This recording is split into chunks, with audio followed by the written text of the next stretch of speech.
واهلا بيكم في فيديو جديد من فيديوهاتنا يوم الجمعه. للي مش ملاحظ ان انا عملت نيو لوك ازاي عامه، هو يا جماعه نفس اللون اللي انا بعمله كل مره. anyway هو قالب على اسود، بس مع الوقت هيبقى يعني اسود محمر. مش موضوعنا، بس حبيت اشارككم باللي حصل لي. فيديو النهارده مهم جدا، اعتقد ان كل الناس بتعاني منه بدون استثناء، انه ازاي نبطل نهتم براي الناس فينا. حلقه بعنوان ازاي نرجع الريموت، واقصد هنا بالريموت هو ريموت كنترول حياتنا. ازاي يبقى احنا عندنا سيطره على حياتنا وما يبقاش الريموت مع حد تاني. وهشرح لكم النظريه دي. لو كل يوم هتسالي نفسك هي الناس هتقول عليا ايه لو عملت كده، الناس هتقول عليا ايه عشان شكلي كده، اي حاجه من الاسئله دي، الف مبروك، انت سلمتي ريموت حياتك للناس. مأساة. ولما حد بيبقى معاه ريموت بيعمل ايه؟ بتمشي، بترجعي، بتوقفي، بتغيري. فجأة بنفقد السيطرة تماما على حياتنا، وبيبقى حد تاني هو المتحكم في حياتنا. هما مش بيعملوا ده بشكل متسيستم ولا شكل مدروس، بالعكس. انما انا بديكي رأيي، فانتي بتسمعي الرأي وتنفذيه. يبقى انا كده بعمل ايه؟ بتحكم فيكي. الكلام ده مش بيسري بس مثلا على الاشخاص القريبة منا، ولو ان بعد سن معين حتى الاشخاص اللي اكبر مننا مش المفروض ان هم يبقوا بياخدوا القرارات بالنيابة عننا. ولكن الكلام ده بنتكلم بقى انه اي حد في العادي. يعني النهارده انا هروح الشغل، انا عارفه انه ناس كتير هتقعد تقول لي انت ليه مغمقه شعرك، انت ليه مش عارفه ايه، الاول كان احلى. عادي، بعد شويه ممكن ابقى اغيره. انما انا مش هاجري النهارده اروح ارجع شعري نفس اللون لمجرد ان الناس مثلا مش عاجبها. بس في ناس بتعمل كده. ليه ادي لشخص تاني الريموت بتاع حياتي وافضل انا قاعده متفرجه من بعيد بتفرج ايه اللي بيحصل في حياتي؟ حاجه مش بس وحشه، دي حاجه مرعبه.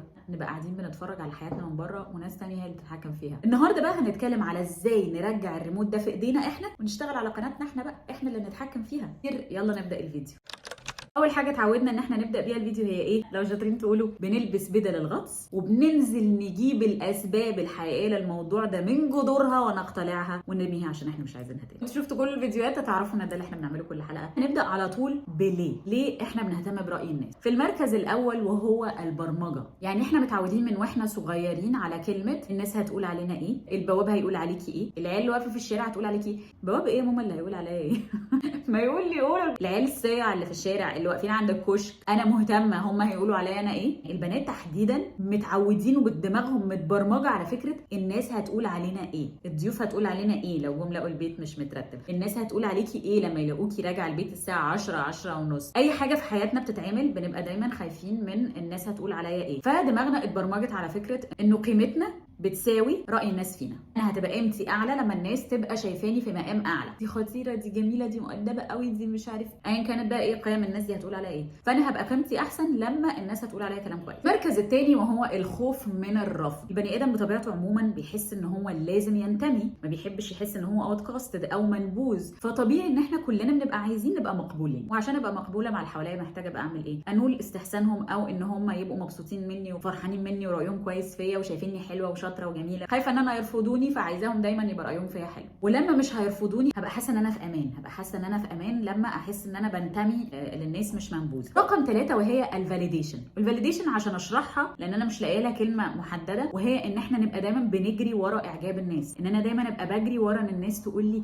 عشان لما الناس هتعمل لي ده انا هحس ان انا قيمتي احسن، قيمتي اعلى. اننا محتاجين التسقيف ده عشان نصدق ان احنا كويسين. ابتديتوا تفهموا بقى فكره ان الريموت في ايديهم هم مش في ايديا انا. لان لو في يوم من الايام هم قالوا لي ان انا وحشه هصدقهم هم، وهحس ان انا وحشه، والوحش ده بيتعاقب وبيبقى منبوذ. هيرفعوني وقت ما هم عايزين وهينزلوني وقت ما هم عايزين. فده شيء قاسي جدا لاي حد جرب الاحساس. وبغض النظر عن الناس بتنقد وخلاص، في نظريه مهمه جدا جدا اي حد قرا في علم النفس هيبقى عارفها، وهي نظريه الاسقاط. ودي اتكلم عليها كتير جدا فرويد ويونغ. وهي انه في معظم الاوقات لما الشخص اللي قدامنا بينتقد حاجه فينا بيبقى كاره الحاجه دي فيه، بيبقى نوعا ما انعكاس لمشاكل الشخص ده. يعني بمعنى انه فلنفترض ان في حد بينتقدني مثلا علشان انا بعمل فيديوهات، بيقول لي ايه الهبل اللي انت بتعمليه ده وطلعت تتكلمي. حد بينتقد حاجه انا بعملها، فاغلب الاوقات هيبقى الشخص ده بينتقدني مش علشان هو مش عاجبه الفيديوهات اللي انا بعملها، فاغلب الاوقات هيبقى الشخص ده بينتقدني لان هو مش قادر ياخد الخطوه دي في حاجه في حياته. مش شرط يكون فيديوهات. ان الاشخاص دي ممكن تبقى حاسه ان انا اشجع منهم ان انا اخدت خطوه هم مش قادرين يعملوها، ولكن ممكن يكون في حاجه في حياتهم هم نفسهم ان هم يعملوها والخوف موقفهم عن ده. فبالتالي ان انا بعمل الفيديوز ده بيفكرهم ان هم مش قادرين ياخدوا الخطوه دي، وده نوعا ما بيبقى بيبرر لهم حاجه في دماغهم. فده هو ما يسمى بالاسقاط. انا اسقط على شخص حاجه مشاكل عندي انا باسقطها عليه. نحاول دايما نفتكر ده لما لما حد ينتقدنا انه النقد ده مش شرط ان هو يبقى ابدا بيعكس حقيقتنا، ده معظم الوقت بيبقى بيعكس حقيقه الشخص ده. ولذلك انا دايما ارجع اتكلم معاكم في ان احنا يبقى عندنا سيلف ميرورنج او مرآة لنفسنا، ان احنا نراجع روحنا. لو الشخص ده بينتقدني والنقد ده انا جالي من اكتر من حد وانا بثق في رايهم، يبقى احتمال كبير ان انا فعلا فيا الحاجه دي ومحتاجه ان انا ادرسها واشوف ازاي هقدر اغيرها. ولكن لو النقد ده نقد فردي وانا حاسه انه لا ده مش حقيقي، وراجعت نفسي ولقيت ان ده مش حقيقي، يبقى النقد ده ما بيعكسش حقيقتي، بيعكس حقيقه الشخص اللي انتقدني ده. المشكله الحقيقيه بقى في موضوع النقد ده، اي حاجه اي حد بيقولها لنا بناخدها ان هي حقيقه مطلقه، خلاص انا مش محتاجه اراجع وراه، مش محتاجه افكر في كلامه، مش محتاجه اي حاجه، هي دي حقيقه مطلقه واخدتها وصدقتها وسيطرت عليا وبقت دي حقيقتي اصلا. دي بقى اللي نقول عليها ان كابيتال او كابيتال نو. جميل، مش هنعمل كده خالص، مش هنصدق اي حاجه هتتقال لنا من اللي حوالينا غير لما نراجع نفسنا الاول.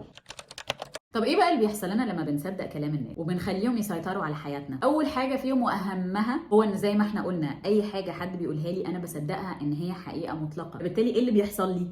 لو شاطرين نقول بنفقد هويتنا. انا مش عارفه انا مين بقى، خلاص انتوا اتفرجوا عليا، قولوا لي انا مين، وقولوا لي انا بحب ايه وبكره ايه والمفروض البس ايه، شعري يبقى لونه ايه. انا بفقد هويتي، انا بفقد كل حاجه انا بحبها وبتحول الى اللي انتوا عايزينه. يعني كل واحد هيبقى برايه، هو الناس عمرها اصلا بتتفق على حاجه، فحد هيبقى شايف ان انا شكلي حلو زي ما انا كده مثلا شعري الجديد ده، وحد تاني هيقول لي لا انت المفروض اصلا تروحي تغيري في لون شعرك لان هو مكبرك قوي شكل، وحد تاني هيقول لي هو انت ليه سبتي شعرك يطول، كان احلى لما كان قصير. فانا هعمل ايه؟ يعني هجيب بواريك وهصبغ شعري وهبقى في الاخر طالعه، هبقى في الاخر ما فيش زلبطه. بغض النظر عن انا بجيب لكم اكزامبل عن موضوع الشعر علشان حاجه سهله. فاول حاجه ان انا هفقد هويتي، انا مش هبقى عارفه انا بحب ايه وبكره ايه، يبقى بقلد وخلاص. رقم 2 ده بيجيب لي قلق مستمر، ان انا كل يوم وانا نازله الصبح انا مستنيه الناس هتنتقدني في ايه. انا عارفه ان انا بهول شويه الموضوع، ولكن لا، هو الموضوع ممكن يوصل ان انا كل يوم انا مش واثقه في شكلي، مش واثقه في اي حاجه انا بقولها لحد. لو حضرت اجتماعات هبقى مش عايزه ان انا اقول رايي، لو قاعده وسط اصحابي مش عايزه اعبر عن رايي، لان دايما في قلق مستمر ان انا ما بقاش ايميبل، ما بقاش مقبوله قوي او محبوبه من الناس، فده يسبب لي انكزايتي مستمره. رقم 3 وهو الاحباط الرهيب. ليه بقى؟ لانه الكمال لله وحده، ومع ذلك في ناس ستيل بتشكك في وجود ربنا. انتوا متخيلين حاجه اكتر من كده؟ يعني انتوا متخيلين البني ادمين اصلا دماغهم مسوحاهم ازاي؟ فاذا كان الناس في الارض عموما ما اجتمعتش ان ربنا موجود سبحانه وتعالى، هيقتنعوا علينا احنا؟ هيقتنعوا عليا انا؟ ده بتاع ايه يعني؟ عمري ما هبقى المفضله لكل الناس، عمر ما الناس كلها هتبقى شايفه ان انا خطيره ورهيبه وجميله والاشخاص اللي كل الناس بتجتمع عليها في اغلب الاوقات بيبقوا people pleasers، يعني بيبقوا بيعملوا حاجات للناس علشان الناس كلها تبقى حباهم.